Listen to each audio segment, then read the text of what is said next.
s'exprimer pour le groupe de l'Union des démocrates et indépendants. Monsieur le Président de la Commission, Monsieur le Président de Radio France, avant de débuter mon intervention, je tiens à reconnaître la qualité du document qui nous a été transmis. Nous sommes tous conscients du poids écrasant des contraintes financières, sociales, voire peut-être politiques, qui pèsent sur le service public radiophonique. Dans la mesure où vous êtes arrivé à la tête du groupe public en 2014, on ne peut pas vous tenir rigueur de la gestion des 4 dernières années.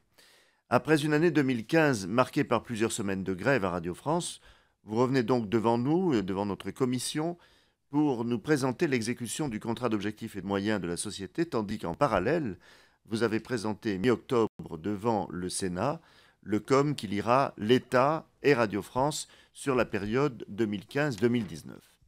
Pour l'heure, j'aurai quelques remarques sur le bilan 2014 et les perspectives pour les années à suivre. Tout d'abord, l'audience.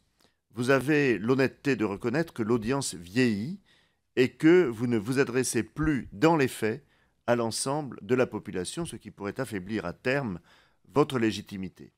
À la lecture du COM, on constate que l'audience moyenne de Radio France établie à 57 ans, c'est-à-dire 10 ans de plus que l'âge moyen de la population française. Quelles sont les mesures que vous prévoyez pour enrayer ce phénomène? Ensuite, la situation budgétaire. Vous êtes confronté à un problème que les élus locaux connaissent bien. Comment faire mieux avec moins? Radio France aura finalement perçu 87 millions d'euros de contribution à l'audiovisuel public de moins que prévu dans le cadre du COM sur l'ensemble de la période. Radio France présente cette année un résultat d'exploitation déficitaire de 2 millions d'euros, niveau qui correspond à la baisse de la contribution audiovisuelle publique intervenue en cours d'année. Et donc, comment imaginez-vous le retour à l'équilibre économique dans le prochain contrat d'objectifs et de moyens? Enfin, la stratégie.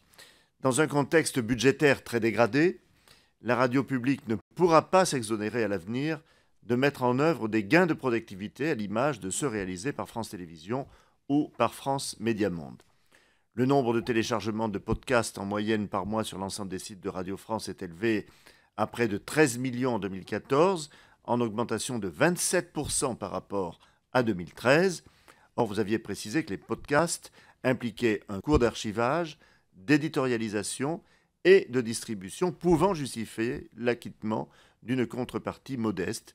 Défendez-vous donc toujours cette option?